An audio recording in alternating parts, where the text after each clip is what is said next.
Welcome to tonight's program. Delighted you're here. Hope you had a good meal. I know we're all well warmed up after 2 days of robust conversation and no AC in this room. And this is going to be really exciting. I'm really thrilled to have two University of Chicago leading professors with us on stage, Dwight Hopkins and Agnes Callard. And I actually, sitting with Dwight and Agnes right now at the table, we rejigged this conversation a little bit. So I'm gonna introduce the two of them and then let you know what we're doing, which is not what I don't think any of us thought coming into it, but I'm excited about it. Dwight is the Laura Spelman Rockefeller Professor and a professor in the college here at the University of Chicago at the Divinity School. He is a constructive theologian, meaning he focuses on innovation and people having agency. His classes combine the humanities with wealth. He continues to work on, quote, faith plus wealth equals freedom, unquote. A practice of fulfilling one's mission while owing no one or no institution anything. His classes include Black ownership of wealth, social entrepreneurship, can capitalism do good, Black and liberation theologies, and contemporary models of theology. Agnes is an associate professor in philosophy. She received her BA from this institution in 1997 and her PhD from Berkeley in 2008. Her primary areas of specialization are ancient philosophy and ethics. You all have a copy of her book, Open Socrates, that I am maybe 2/3 of the way through now and enjoying very much. You might have been reading or listening to podcasts that Agnes has been on recently. She's doing a very robust book tour.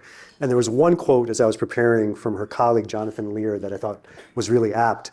In the New Yorker profile in 2023, your colleague, Professor Lear, says, Agnes approaches every conversation as if it were integral to her life's work, as it was for Socrates. She's attempting to live a philosophical life, and this includes taking responsibility for the very concept of marriage. We may or may not talk about that concept. I think the floor is very much open. And the way we rejig this is we were talking about conferences and conversations and dialogue. And I think I'm going to put it this way, and you can reconstrue it. But the idea is to try as best as we can to engage in something like a Socratic dialogue together, where we explore some fundamental areas, lines of inquiry. If you've read the book, this will resonate with Agnes's method. So I think we're going to try to lean into your method in a way. And to summarize in my mind, what that looks like. So there are these fascinating theoretical underpinnings that I think you're working on, which is basically, to summarize very quickly, traditionally, like moral philosophers, ethics can be classified into three areas, like Kantian deontology, utilitarianism, and Aristotelian narrative kind of work. And you're proposing a fourth, like a new approach, which is a very ambitious project. That is what you call Socratic. And that is premised fundamentally, I think, on the idea that individuals do not think by themselves. When I think I'm thinking by myself, I'm actually deceiving myself. I'm engaged in an act of self-deception. Thinking, as you define it, is only something that can happen at least with one other person. And there are fascinating reasons for that in the book. We might get into some of that. So I think that's kind of the area we're trying to open up, but it's wide open. We could take it in any direction. So what we thought we'd do is Agnes will speak for a few minutes about the book and what's on your mind this afternoon. And Dwight is the primary interlocutor with Agnes. Will react and has some questions also from some of his reading. And then we'll open it up more widely. We have about 60 minutes. We also have an aspiration of having a group photo across the way before we break up, so please keep that in the back of your minds. And without further ado, Professor Agnes Callard. Thank you so much. I'm just starting a stopwatch so I can keep track of time. Okay, I'm actually just going to kind of gear my presentation around the book around what you just said. So, Jonathan very kindly said this thing about me, that I view conversations as integral to my life's work, and that's correct. I think that conversations are the main tool by which we do some of the most fundamental kinds of work that we can do. It's like I view them as integral. It's not because I like conversation so much. It's because that's it. I don't have another tool. It's a counsel of desperation. And my book is a kind of desperate book in certain ways, which I'll explain what I mean by that. But let me start with the way the book starts, which is that many of us are haunted by certain questions. There are questions like, am I living the life that I'm supposed to be living? Do I care about the right things? Do I spend my days in the way that I should? Do I treat the people around me in the way that I should be treating them? And they're kind of there, they're kind of in the corner of your eye, but you're like constantly telling yourself, look, now is not the moment. I mean, I have a dinner to go to, I have people to talk to, I'm gonna go to a conference, and then I have to, take transportation to get somewhere else, and then it's late at night, I gotta go to bed, and you wake up in the morning, it's time for breakfast. So we have a kind of 15 minutes at a time approach to life that allows us to hold these questions at bay. And I tell a story about somebody who, at a certain point in his life, was like, you know what? I'm just gonna take a close look at these questions, and I'm just gonna work my way through them. I'm gonna pay serious attention. I'm gonna answer them. It's gonna be great. And he almost ended up committing suicide. His life totally fell apart. And this guy was not a slouch. Okay, he was not some kind of a loser. He was Leo Tolstoy, arguably one of the most successful human beings who's ever lived, who decided when he confronted these questions, like, maybe my life's not worth living. This was not like 12-year-old Leo Tolstoy. We're talking 50-year-old Leo Tolstoy, who has already written War and Peace. He's already written Anna Karenina. He is this like aristocratic nobleman. All of Russia already looks up to him. He has this beautiful estate. He has a wife. He has kids. I mean, what more could you want for a meaningful life? He's got it all. He's very physically capable. He works with the peasants in the field. He's very sort of politically active in that he cares about the welfare of the peasants. He's trying to rejig the Russian educational system. He's just incredibly active. You couldn't have a better exhibit A for a successful and meaningful life. And around age 50, he is like, maybe I should kill myself because I can't answer any of these fundamental questions. Okay. And I tell this story partly as, it's like, Tolstoy tells it as a cautionary tale. He's like, I know you're haunted by questions, but just keep pushing them away because this does not end well for you. And, he does eventually sort of find a kind of refuge in religious faith. But even that, he basically thinks he would have been better off. He would have been better off if he could have lived like the peasants and never raised these questions for himself. And it's clear that he continues to be haunted, in his later fiction, Death of Ivan Ilyich, right? It keeps going. This moment keeps recurring. Tolstoy had one response to this predicament. Socrates had a totally different one. But it's the same predicament. That is, Socrates, thousands of years before Tolstoy showed up on the scene, it occurred to him that there were these fundamental questions about his life that he didn't have answers to. And he thought that realization was the best thing that ever happened to him. He was like, this is amazing. I get to spend my whole life inquiring into these questions. And when the city of Athens is about to put him to death for doing that, he's like, if you guys put me to death and you send me down to Hades, you know what I'm gonna do? I'm gonna keep doing this in Hades. It's gonna be great because I can interrogate Odysseus, I can interrogate Sisyphus. I'm never stopping, right? So it's this totally opposite response where he found meaning in that inquisitive activity. And so my book is sort of like, look, maybe it can be for you more like Socrates, less like Tolstoy. And the book is trying to sort of sketch how that could go well. Okay, the middle part of the book is basically an argument for the claim that Tony just brought up, which is that thinking is not something you can do by yourself. And I'm not gonna go through that in detail right now because I've already used up a lot of my time.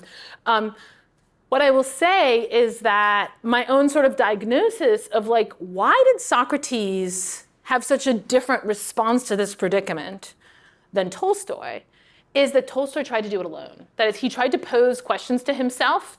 And I think you cannot pose these questions to yourself by yourself. And the reason is because you think you already have answers.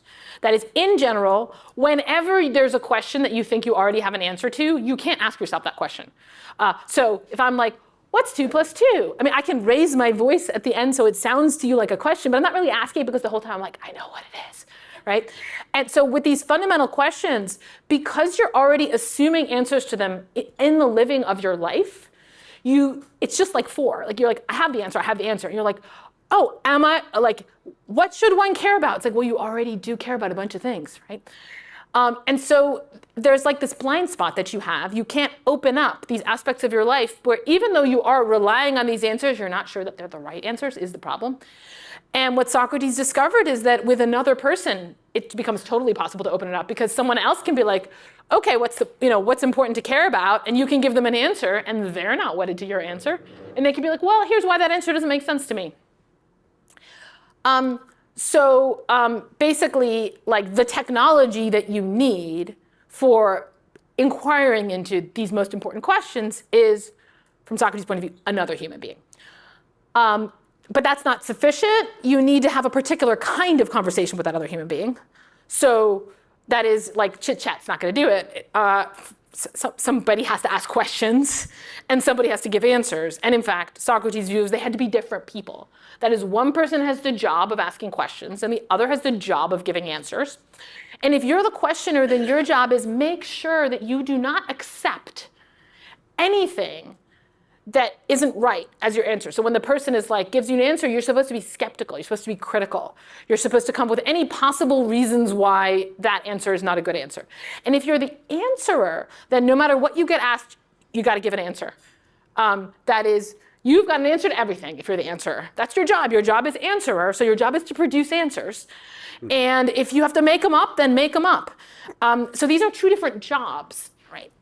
And Socrates sort of discovered that if you can get someone to be dogmatic and you can get them to accept you're being skeptical, then those 2 people can work together to inquire.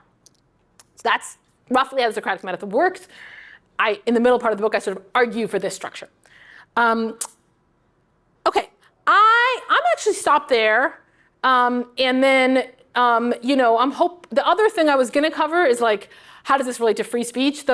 Because why you're here. But I'm gonna pause on that part. I'll tell you that the last part of my book, so the first part is like all this Tolstoy stuff. The second part is arguing for that 2-part structure. And then the third part is applied Socratic ethics. Like, what will your life look like if you become a Socratic, if you start doing this? And I try to answer it in 3 parts of life.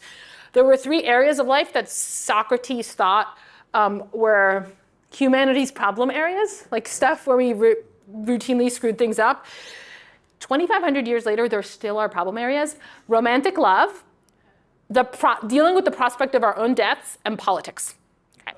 Those are the 3 problems that he thought,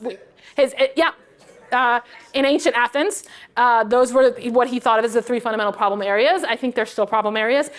And inside of, so I talk about what is Socratic love, what is Socratic dealing with death, and what is Socratic politics. In the Socratic politics part, I talk about how Socrates thinks about freedom of speech. So I've laid the groundwork of like where that discussion is in the book, and we can talk about it, but let me stop there. Great, thank you.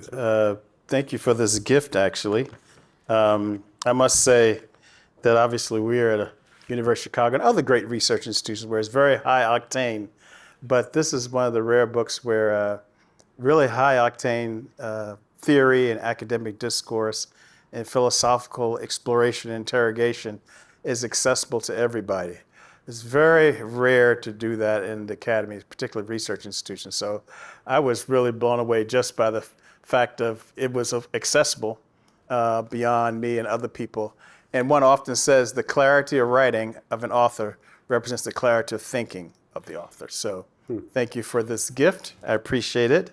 I'm not a philosopher trained-wise, but I do appreciate the whole Socratic method of interrogation between interlocutors and among interlocutors.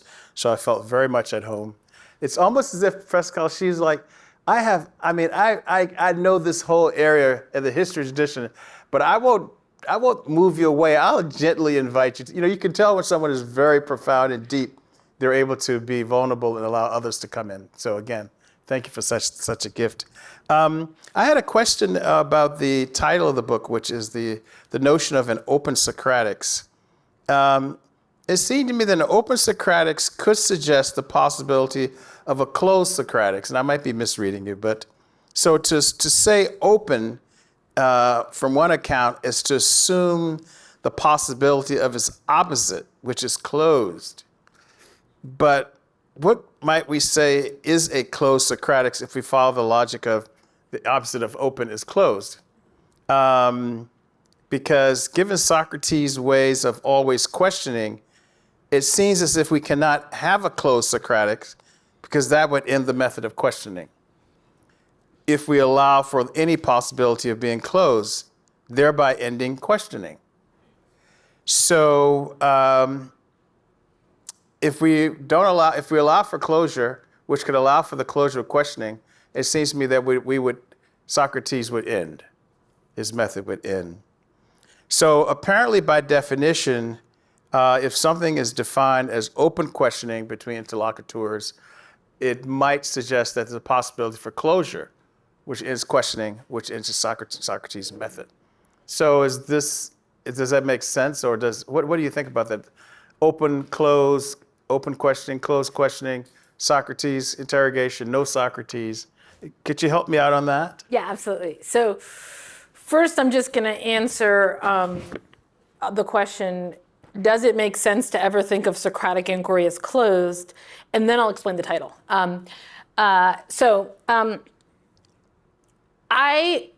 If you talk to philosophers, like if you interviewed all the philosophers in my department and you ask them, what kind of a thing is philosophy? Is it kind of, it's like Freud's essay, analysis terminable or interminable? They would give the same answer as Freud, interminable. That philosophy, like psychoanalysis, is interminable. The soul is like impossibly deep, and you just could keep it being analysis your whole life. Okay, and so most people, I think, would see philosophy as kind of endless, as a kind of infinite quest. I do not believe in infinite quests. That is, I don't think they make any sense, because if you're on a quest and there's something that you want and you're trying to get that thing, and then when you have it, you're done, and that's what a quest is. So that's like my flat-footed way of thinking about any kind of search or project, is that it has to have an end. This is my ancient philosophy framing. This is how Plato thought. This is how Aristotle thought. This is how ancient teleology worked, is that there's got to actually be a thing that you want to get, where if you got it, you would be happy. So that suggests, in fact, there could be a closure of a Socratic question. And that's what Socrates is aiming for. He's aiming for closure. He would love it if the conversation were over. But, and I think you're pointing to a really deep feature, and it gets back to the point about desperation. If it were over, wouldn't the Socratic method be over? That is, and the answer is yes. The Socratic method is a form of non-ideal theory. That is, we are in a screwed up position, which is that we do not know how to live our lives. We don't know what's important, so we don't know what to do. So we're just bumbling around, screwing everything up. That's not a good situation. It's not how we should be living. The way we should be living is with knowledge. Once we have knowledge, we're just going to be able to use it. We won't need to have all these inquisitive conversations. Okay, so that's the sense in which conversation is kind of a means to an end. Now, it's an end that's pretty far away. I would say, I would give us at least another 10,000 years it's going to take. Because 2,500, I think we've made progress, and that's 2,500. If I just try to extrapolate forward, I would put it at 10,000 roughly. So it's a long time. And of course, then new questions may arise. But the point is, with respect to the questions that he's answering, he does just want answers, and he wants to know those answers. And once he knows them, he's not going to keep asking. So Socratic intellectualism says, until you have knowledge, you have to keep inquiring. And one of the things that a Socratic intellectualist like me has to deal with is but I'm not going to get it during my lifetime. I'm going to die without the answers. The last part of my book is about that. It's about the fear of death and its relationship to philosophy, given that every philosopher now living has to confront that reality.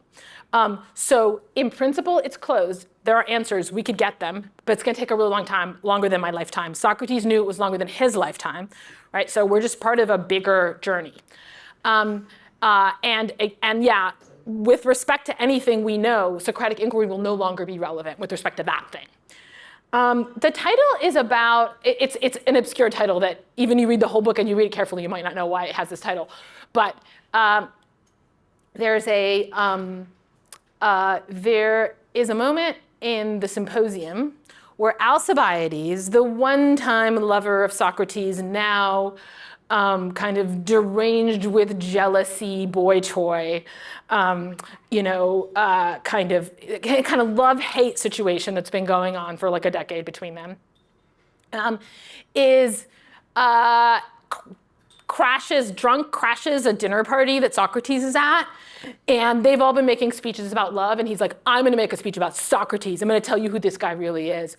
Watch out. He's going to flirt with you. And then he's going to flirt with every other guy in the room. So like, don't think you're special. And a lot of you don't really know Socrates, but I know him. I know that he keeps these beautiful statues of wisdom in his soul locked away.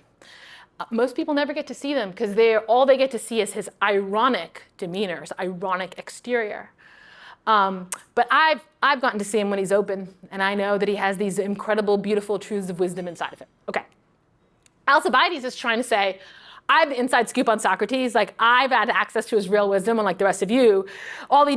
Maybe you've noticed all he ever does with you is ask you questions. Like, that's not because he doesn't know. He secretly does. He's just not telling you. And that view of Socrates became the dominant view. Okay, so if you look at, the reception of Socrates, the main thing that many people would say about him is he's ironic. That is, he doesn't quite tell you what he thinks. He hides some of his views. He pretends to know things not know things where he really knows them. So Alcibiades' picture of Socrates it was not Plato's picture, and there's very good evidence that Plato did not agree with Alcibiades. One big piece of evidence is the way he presents this speech in the symposium, right?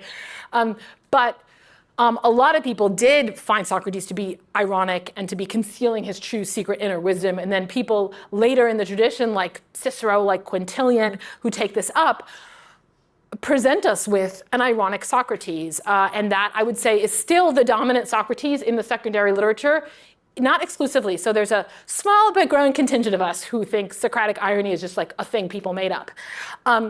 But this idea of the closed Socrates the thought is, no, Socrates was open all along. Like, he was open to everyone, to Alcibiades and to everyone else. That was it. That was really all he had. He wasn't like hiding the goods somewhere. The interactions that he had, that was his wisdom. That was as far as he got, and he was pretty clear and explicit about it.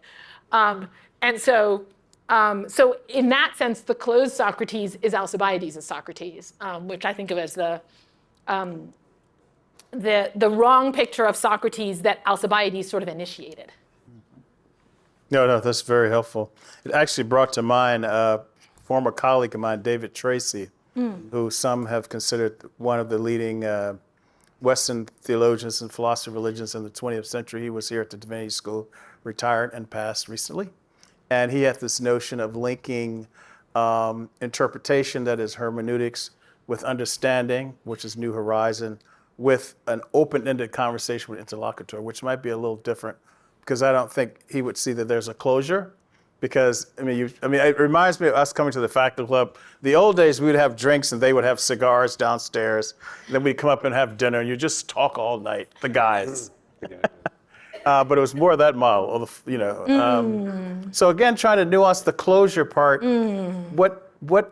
Why not continue it? Because it seems to me that if the Tracian method or pursuit of life, and he felt it was a way of life, that if we continue the conversation wherever the questions lead us, so there's no closure there, then one can have closure because his interrogation with interlocutors is ongoing. And new questions arise through the interrogation.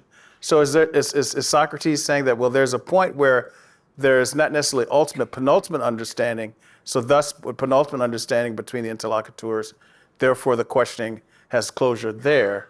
Why not continue it and let it see where it takes us? So an understanding between the interlocutors is not sufficient for closure. What's sufficient for closure is proof. So if I have knowledge, this is a deep assumption in the whole ancient world that somehow goes away. I'm not sure why or when. If I have knowledge, I can teach it. That's part of what knowledge means. That is, if I claim to have knowledge, but I can't give it to anybody else, that wasn't knowledge. That was like some kind of a knack. It was some kind of luck. It wasn't knowledge. Okay, so I think that you can have an understanding between interlocutors. They can agree on something, and absolutely you're right. They would still need to keep talking about it because they don't have something where they could give it as proof to somebody else. But if I can prove to you that if you've got a square and you want to find a second square that's the same, double the area of your first square, and you want to know, well, how long a line should I draw to make that second square that's double the area of the first square? Okay, the answer is the diagonal. That if you do the diagonal of the first square, the square off of that diagonal will be double the area. Now I just told you the answer, but I didn't give you the proof, right? It's in my book, if you're interested. But I do know the proof. And so our conversation about that is over. That is, I can just give you the proof and that's it. Now, maybe you don't understand the proof, so you want to ask me further questions. That's just my teaching isn't completed, right? But basically, we don't need to keep talking about what is the double square, where does the double square come from, if we have a proof that it comes from the diagonal. You may still have asked other questions like, well, are there other lines that it could come from? Could I somehow just draw the line and make it be, some ratio of the original line? The answer is no, and that's super interesting, right? They're not commensurable. So there are other conversations we could have. But I think that Socrates thinks that there's something that doesn't make sense about an endless conversation. And maybe, I kind of wanted to flag this point because I think it is a little bit of it's a hard point. And that's why I say, well, my colleagues, they would say it's endless. Let me say something about why that endless thing is appealing to us. Suppose that inquiry is endless. Then where we are in it, we're just somewhere along the way. We're not any particular point along the way, right? We're just, and we could improve, we get better, but if we improve, we'll also still be, there'll still be an infinite amount in front of us. And so we're not that badly off. We're fine. Because if we're just doing the endless thing, and we can keep doing the endless thing, and it's kind of joyful and glorious that we're doing this endless thing. On the Socratic view, we're deeply screwed. Because there's knowledge that we need to live our lives, and we don't have it. And we could have it, we just don't. And so it is a slightly darker picture. But here's the other part. Here's the other thing I should say. This view, the view that, no, there's an end, and you could have knowledge, and then you would have it, and you'd be done, isn't a claim that doesn't show up in the book. I don't make it in the book. It's a thing I think, but I don't think I have a proof of it. I could be wrong about it. Maybe it is endless.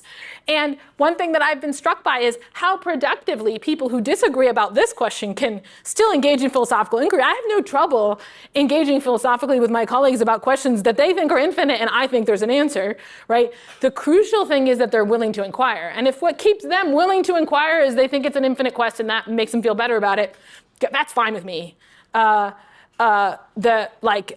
interest is in having interlocutors, and Socrates. I think you have to find some way to justify this to yourself because it is almost unbearable. The thought, well, there's this knowledge I could have and I don't have it, and the way, let's say, my colleagues do it is the infinite quest way. The way Socrates did it was the pre-life. So he thought, which I don't agree with, he thought, before I was born, I knew all the answers. And so what I'm doing during my life is just recollecting them. And so, of course, I could recollect all of them because I used to have it. It's fine. It's going to work out, right? So that's Socrates' mode of self-reassurance. And my version of this story that I tell myself is the 10,000 years. Where did I come up with that, right? That's a little myth that I tell myself to keep myself going. So basically, you have a choice between three myths. None of them have been proven. We don't have much reason to be sure about one or the other. As long as you pick one of the three, I'm happy with you. And maybe I'll have one final question. I have a whole list, but do you think that context and culture impact your proposal or Socrates' proposal? For example, he raises the question of love, politics, and death as three fundamental questions, which they are. But there are some societies, if we do a comparative contextual analysis, let alone within the United States, but globally, there are some societies where love is not the primary fundamental question, it's duty.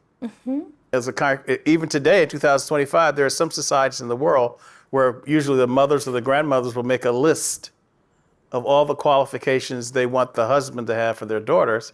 Is not love, it's duty. So, and so too in some societies, or even U.S. subset societies, not so much death, but it's life. The question of how does one live one's life and one's afterlife.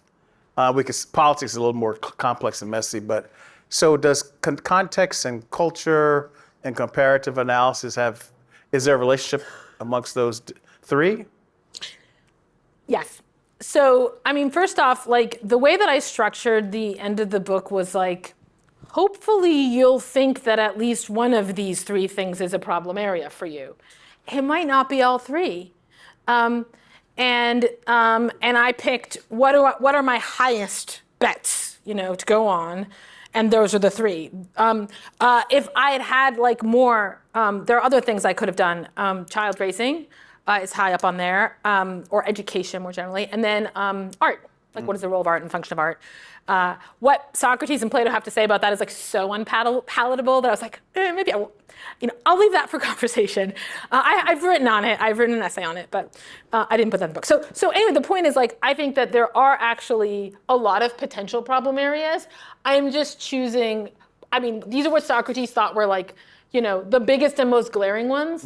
But like how glaring they are is going to be relative to a culture, to a specific culture, whether they're glaring at all, right? So it's like, Tolstoy noticed that the peasants did not seem to be in an existential crisis all the time.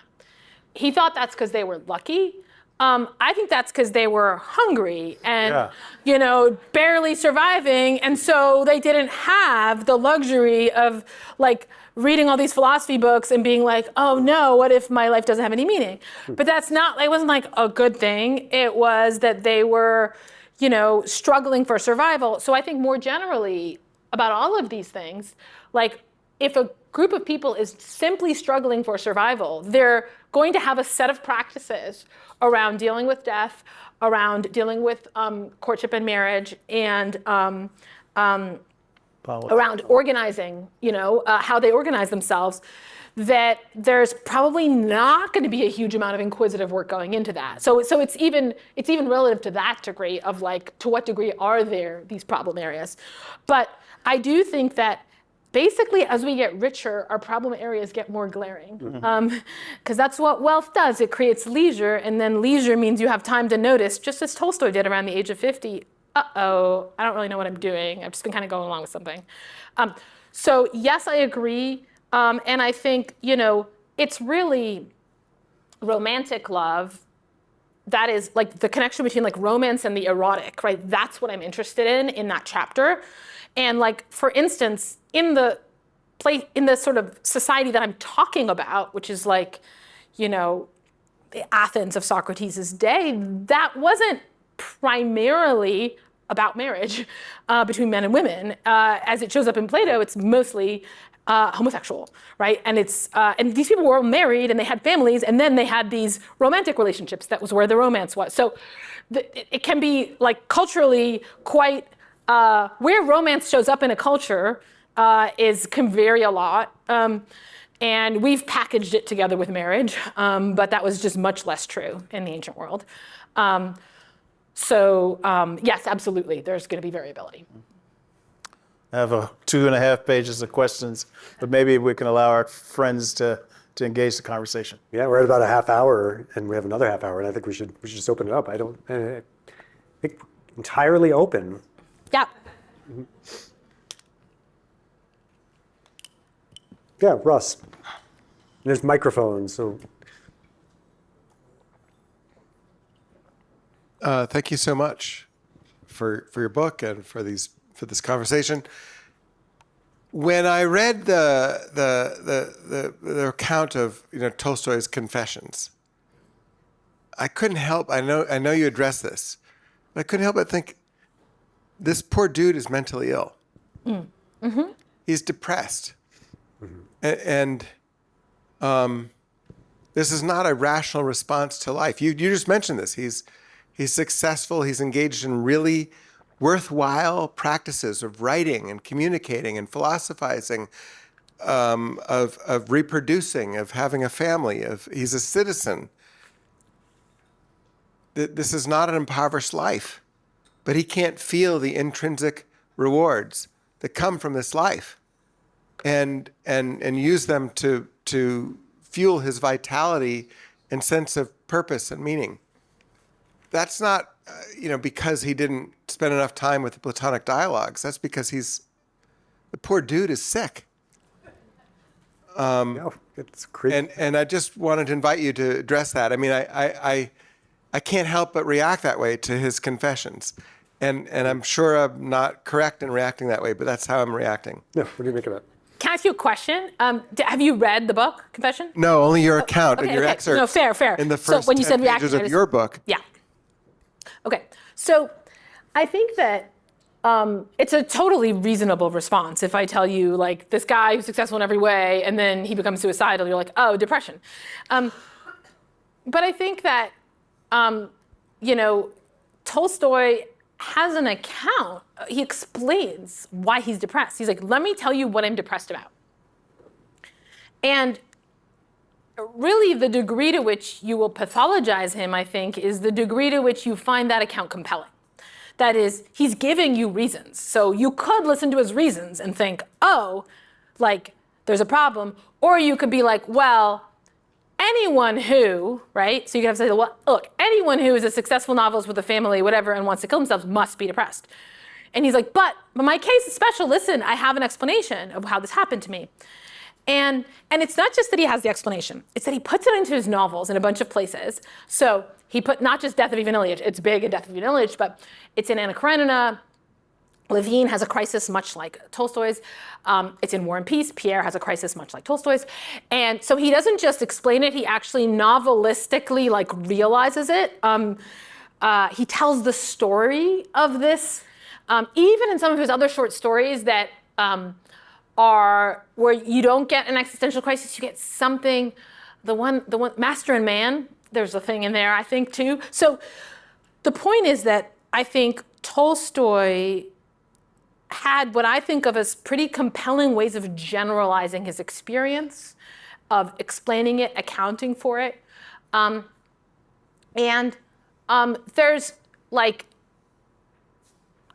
I don't doubt that we could find something in his brain chemistry that was off as well. I mean, how could he not have weird brain chemistry and be Tolstoy, right? In the first place, even if he was perfectly happy, there would be something weird in there.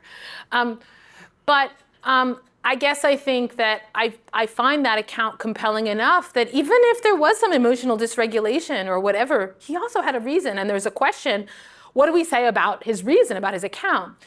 And just to be clear, I don't think his problem was that he hadn't read enough Plato. I think he did read Plato. Maybe he read too much Plato. His problem was that Tolstoy never walked into any room where he was not the most impressive person in the room, and this is starting at age 2. That is, he had no peers. He had no equals. He was worshipped by his family as a young boy. He kind of lived as a god among men, and that means, this is my own little theory about him, that it makes it really hard to have conversations if you have that status in the world around you. Yeah, please. If I could just sharpen the Yeah, Yeah, please. Then we'll open it up because I'm sure there's more. sharpen the question a little bit. Mike, I wonder if philosophy is unhealthy. Yeah. and it undercuts the sweetness of being. When I think about, you mentioned children, we've mentioned reproductivity. When I think about when my children were babies and I would hold them in my arms and dance to the tunes of Pete Seeger or something in the living room, there's a sweetness in that moment of being, a sweetness in reproduction, a sweetness of just being human and that being this mammal who reproduces, and there's there's no thinking, and there's no philosophizing. And if I were to philosophize, I'd say, I'm going to die, and you're going to die, and everyone we know is going to die. And isn't that a catastrophe. So is it that? So in some sense, the sweetness of being depends on suspending thought, and more philosophy is not the answer. Right. To So let me sum that up and let's open it up a little bit more. So that's actually, to me, that sounds like what Tolstoy did. These questions are terrible. If you want a happy life, suppress these questions. Yeah, so Tolstoy totally agreed with you. So you would like a confession, I suggest it to you. Yeah, absolutely. So I'll tell you, I get this question a lot, actually. I get it in the following form. I have this friend, and at a point in his life, he got really into philosophy, and he locked himself in his room for weeks or months, and he started reading these things, and he started scribbling in a notebook and writing things, and he got more and more depressed, and it was really a disaster, and philosophy seems like it's terrible for people, and that's what you want me to do? I get that question a lot. And then what I tell people is, here's a version of that question that nobody has ever asked me. I have this friend, and he got really into philosophy, and he got all his friends and family members and acquaintances into it too, and so all of their interactions became these very lively philosophical debates and disputes about everything in their lives, and they all got super depressed and wanted to commit suicide. No one's ever told me that story, right? I'm waiting, I'm still waiting, but I think that there is a way in which philosophy can be unhealthy. It can be unhealthy to try to do something you can't do, which is inquire into a question that you need other people's help for. But I'll say one more sentence and then we'll open it up. But what philosophy promises, and I described this in my last chapter on death, is that you don't actually have to spend your whole life not thinking about death and pretending it's not going to happen. This horrible thing, it's actually also something you can think about. It can become a safe space for you to think about if you think about it philosophically. So the tragedy of Tolstoy is he thinks he can do this by himself. Yes. Your method fundamentally disputes that notion, right, and offers an alternative, right? And that your example of the person who reads philosophy and sits by himself, herself in their room, illustrates that perfectly. You actually engage with one another. So let's keep it going. And really, anything is game. Thank you so much. It was such a pleasure to read the book with this forum in mind and with these questions. And so something that struck me this time even more was maybe a question that you have sort of partly answered already. And so I'm very compelled by your model of thinking as a plural activity, an activity that happens in two. And what I'm wondering is, where's the audience? So as you talk about in the book, of course, many dialogues have an audience. Of course, an audience is present. And so I'm wondering whether there's an account, since one of the forms that seems most different from what happens in dialogues is the idea of mass communication and what goes on in the law courts, what goes on in the assembly. And so I'm wondering whether there is a value, even though the thinking, in the way that you're describing, it's happening in only two brains. It's only the two people who are engaged in a conversation who are thinking. But is there something happening to the audience who's listening to them? It's a really good question, and my book does not answer it. So I'll say something now, but I don't have a really good answer. I think that there's a really interesting passage that I don't talk about in the book. It's in the Republic, Book 6, where Plato basically makes an argument. He doesn't put it this way. You can't do philosophy in big groups. You can't, you basically need to be, it's not just that you need another person, you need exactly one other person. You need it to not be some big group of people. Okay. And with respect to that, I think, well, Plato, maybe you didn't see that we were going to come up with some forms of interaction technology that don't exist in your time, like the classroom, right? Like universities, podcasts, right? So it's maybe in the context of a world where any group of people is potentially a kind of mass or a crowd, the idea that philosophy had to be like a one-on-one interaction was more appealing. But now, even in Plato, we do have, say, in about half of the dialogues, there are some people watching. Socrates not only does he seem to ignore them, he also at moments refers to them and says, we should ignore them. So like in the Gorgias, he sort of stop performing in front of a crowd, stop treating them like some kind of jury that's gonna vote on which of us is right. They don't matter, I'm talking to you. And so that's what makes it hard to answer the question of what is the value or the role of the audience in the dialogues that have an audience, which is, they're not different. Socrates doesn't, one exception. In the Alcibiades, I think Socrates says stuff to Alcibiades that he wouldn't say in front of other people because it's a little embarrassing. But apart from that, basically it's like, Alcibiades, I know you secretly want to rule the world. And I think he might not say that in front of like mixed company. But basically, I think Socrates is so much the same, whether he's interacting in front of a group or not. And he so much is saying things like, ignore those people, that it's really hard to see what the role of the audience is and what are they supposed to have learned, right? We can, of course, ask the same thing about the dialogues because we are the audience of the dialogues, right? The dialogues have a second audience. Even the ones that have an audience, they have another audience, which is us. Plato made these conversations have audiences. What did he think he was doing? We don't know because Plato never explained why he did anything. Right? Socrates explained in Platonic dialogues, he explains why he does everything, why he doesn't write, why he converses, what the goal, he just explains it all. So I can just go there and be like, here's why. But I can't do that for Plato. I can just make stuff up. People have made a lot of stuff up about like why Plato writes dialogues, whatever, but like at the end of the day, we're not gonna know because we can't ask him and he never said it. So now that's just to answer the part about like the role of the audience in the dialogues. The bigger question is, of course, just something like how do we scale up? How do we do this on a bigger scale? I don't have anything really innovative to say about that. The main thing I have to say is we just try to imitate the small scale thing as best as we can in a medium that is in many ways inimical to it. So like, I try to interact on Twitter in the way that I would interact with a real person in real life, to the extent that that's possible, which it is not 100% possible. But basically, I think that's the best I've got so far, but I'm very open to suggestions. But I know that in your book, you've come down to saying that, according to Socrates, maybe AI would be actually thinking. And so I was just curious if, a year later, with the developments that we've seen, whether that, again, I'm scared to say it, but whether that is a possible model to scale up. So if the thinking is happening, even if one of the two people is an artificial intelligence. In principle, absolutely. I just gave a paper on AI on my feeling of where the state of the art is, not now, but like 2 weeks ago, I think that I suspect we will one day have AI that we will have as much reason to judge as thinking as another human being. I don't think that those AIs will be descendants of large language models. So I think there are reasons built into the structure of the way that large language models work that means they can be very useful to us in many ways, but we're not going to have reason to think of them as thinkers. I could get into that, but maybe I won't right now, just so we can get other questions.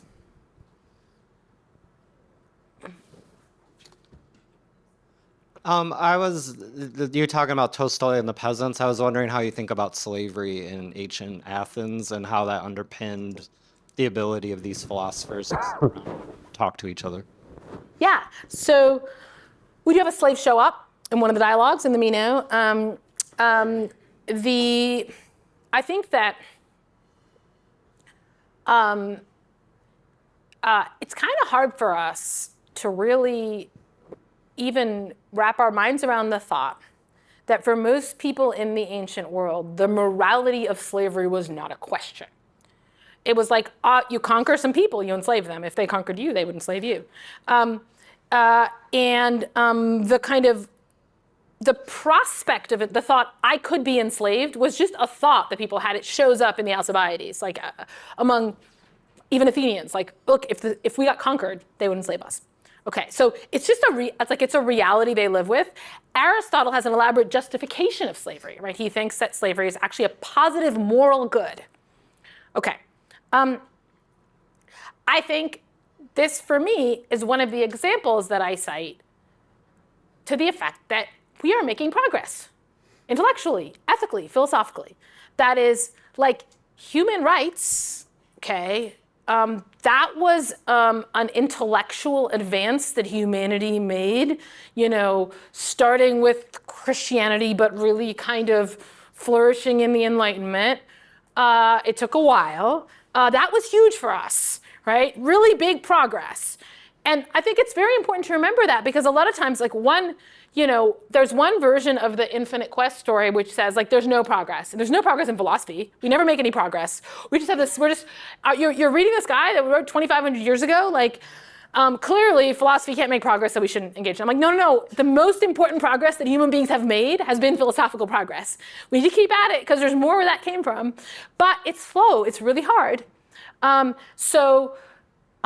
Yes, I think that the interactions in this world and the basic ethical understanding of like what a human being is and what a human being deserves from other human beings is twisted and distorted and warped by their blindness and their ignorance. Socrates was the guy who was aware. He's like, look, we are ignorant, right? That's sort of what he meant. Of course, he didn't know what he was ignorant of, because if he'd known, he would have corrected it. But it's like the Socratic point of view says, yeah, there's stuff as big as that we are screwing up. So the way I think about slavery in the ancient world is, it was a giant mistake. But humanity has made many different kinds of mistakes, and the only way we clear them up is by trying to pursue moral knowledge. Oh, that was fast. What is the best or purest motivation for an interlocutor? Can I engage you in Socratic dialogue and make Socratic progress because I'm fascinated by you, because I think your life is screwed up, because I love you? What is the best motivation for me as an interlocutor? So, I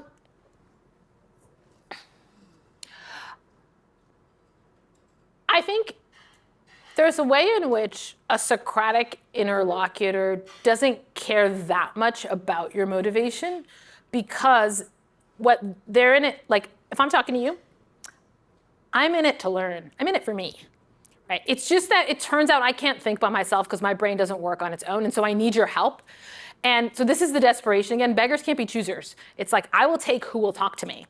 And I tell the story in my book of trying to go up to random people like as a teenager and trying to have Socratic conversations with them and them being scared by me and not working out. And I have like spent decades trying to be the kind of person that people want to talk to. Because again, it's like on me to make that happen. It's on me to make people want to talk to me. If you're having a Socratic conversation, then one of the things that's on the table is your motives and whether you have the right ones. And that's going to be on the table whether you think of your motives as just purely to pursue knowledge, whether you think of it as to pursue my moral improvement or edification, whether you think of it as I'm just fascinated by this person, whether you think this person, is just a weirdo and freak and I just want to like spectate her, like whatever, right? That's one of the things we might inquire into, and it might not remain stable through the interaction. But I think that Socrates was much more was really not at all interested in his interlocutor's motivations. He was interested in whether they would observe certain norms of interaction. So, are you willing to either ask questions or answer them? Are you willing to avoid giving long speeches? That's a huge one. He has to constantly be like, stop giving long speeches, stop giving long speeches. Are you willing to like actually answer the question? Are you willing to not be okay to be okay if I say, but here's a problem with your answer? Right? So these are like norms. So a lot of our norms of interaction, that is our default norms of intellectual interaction, they're what Socrates created. So our thought of like, don't get angry at somebody who disagrees with you, answer the question, be succinct, that all just came from Socrates. There wasn't a culture of intellectual discussion of that kind in Athens. There were things that were ancestors of it, but there wasn't that. And so it's really those norms of interaction, I think, that he sees as fundamental, because fundamentally it's a social activity. And so the question is, can you participate in the social activity? We are at time, sadly, because this could continue. Very good. But we're gonna try to do a group photo. And I forgot to mention earlier that you're able to sign books, and more than happy to do that. So I think next step is group photo across the way in a room called the library, directly down the hall, and then we'll figure out a place for you to set up shop for book signing. Thank you so much, Professor Agnes Callard, guys. Professor Dwight Hopkins. It's a pleasure. Thank you so much. Thank you.